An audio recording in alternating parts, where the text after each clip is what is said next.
محبت رکھتے ہیں، عقیدت رکھتے ہیں، ان تمام مسلمانوں کی جو عقیدت ہے اس عقیدت کو دیکھتے ہوئے تشویش پائی جاتی ہے، کیونکہ داعش کا ماضی میں جو رویہ ہے وہ سب کے سامنے ہے، جو کچھ انہوں نے سامرا میں کیا، جو کچھ انہوں نے نجف میں، ایون نجف میں مولا علی کے حرم کے اندر جو ہے خود کا حملہ ہوتا ہے، کربلا کے بہت قریب تک داعش پہنچتی ہے، تو عراق میں جو کچھ جتنا کچھ ہوا تو اس وجہ سے لوگوں کے اندر خوف اور لوگوں کے اندر تشویش جو ہے وہ ہونا ایک فطری سی بات ہے۔ اب بات کر لیتے ہیں جی دی ٹائمز کے ساتھ ایک خصوصی انٹرویو میں شام کے جو رہنما الجولانی، ابو محمد الجولانی ہیں، ان کا پیدائشی نام احمد الشراح ہے، اور احمد الشراح ہی کے نام سے اب ان کی پریس ریلیز جاری ہوتی ہے، الجولانی کے نام سے نہیں ہوتی۔ بہرحال تو الجولانی نے وعدہ کیا ہے کہ وہ ملک کو اسرائیل یا کسی بھی ریاست کے خلاف حملوں کے لیے استعمال نہیں ہونے دیں گے۔ انہوں نے کہا ہے کہ اسرائیل سے مطالبہ کیا کہ اپنے فضائی حملے بند کرے، اسد کی روانگی کے بعد قبضے میں لی گئی شامی جو زمینیں ہیں اس سے دستبردار ہو جائے۔ اسرائیل کا جواز تھا کہ حزب اللہ اور ایرانی ملیشیا کی موجودگی ہے، اب وہ نہیں ہے، تو لہٰذا ان کا جواز ختم ہو گیا، اب اسرائیل ہم پر حملے بند کر دے۔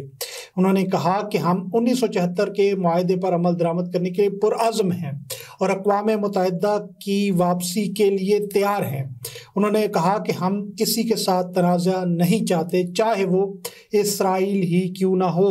ہم شامی عوام کو سکون کی ضرورت ہے، ہم شامی عوام کی بہتری کے لیے، بحالی کے لیے کام کریں گے۔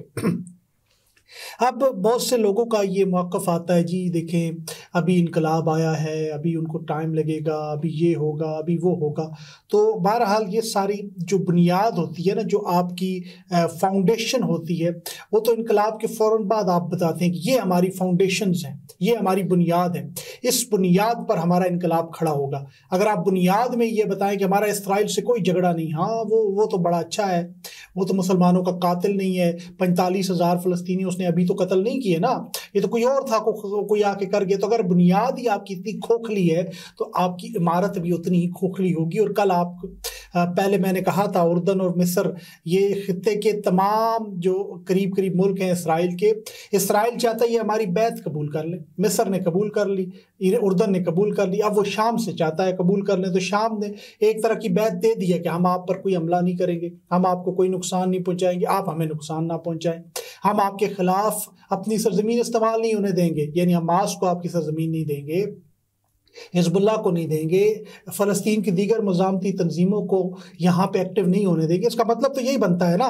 تو بہرحال انہوں نے اب کہہ دیا ہے، اب وہ اسرائیل یہی چاہتا ہے کہ خطے کے تمام ممالک اس کی بیعت کر لے، تو شام اس کی بیعت کرنے جا رہا ہے، مجھے تو یہی لگ رہا ہے۔ اب جو یہ کہتے ہیں کہ انقلاب کے لیے ٹائم چاہیے ہوتا ہے، ٹائم ٹیکنگ پروسیس ہے، ان کے لیے تھوڑا ماضی میں، ویسے اس پر میں نے ایک باضابطہ ویلاگ کیا ہے اور وہ ایران اور فلسطین کے عنوان سے ہے، وہ پبلش ہوگا، امید ہے کل ہی یا ایک آدھ دن بعد اس کو پبلش کریں گے۔ اس میں بہت تاریخی حقائق کا ذکر ہے، وہ آپ دیکھیں گے۔ لیکن یہاں یہ ذکر کرنا ضروری ہے کہ ایران کے انقلاب جو آیا تھا 1979 میں، فروری 1979 میں، ایران کے انقلاب کے محض 11 دن بعد، اب میں نے کہا نا فاؤنڈیشن مضبوط ہونی چاہیے، تو انہوں نے فلسطین لبریشن آرگنائزیشن کے سربراہ یاسر عرفات کو دعوت دی۔ 58 رکنی فلسطینی وفد اس وقت اس نے دورہ کیا تہران کا، مہدی بازرگان نے ان کا استقبال کیا، سابق اسرائیلی سفارت خانے کی چابیاں PLO کے حوالے کی گئیں، مشن کے سامنے والی سڑک کا نام فلسطین سٹریٹ رکھا گیا۔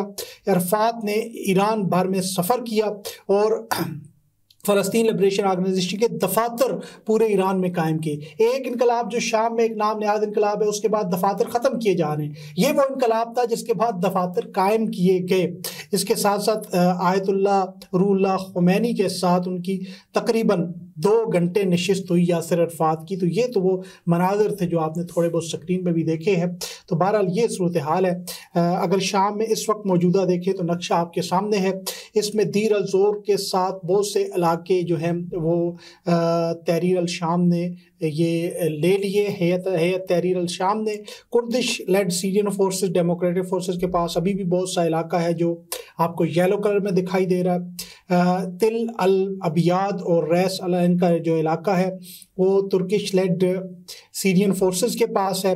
اسی طرح جو گرین علاقہ تمام آپ کو نظر آ رہا ہے یہ اس وقت ہیئت تحریر الشام اور اس کے تمام 7-8 مختلف دڑے یہ ان کے پاس، ان کا اختیار میں، یعنی ان کے کنٹرول میں ہے۔ تو اس وقت سیریا کی صورتحال یہ ہے۔ اب تک کے لیے اتنا ہی، اجازت دیجیے گا، اللہ نگہبان۔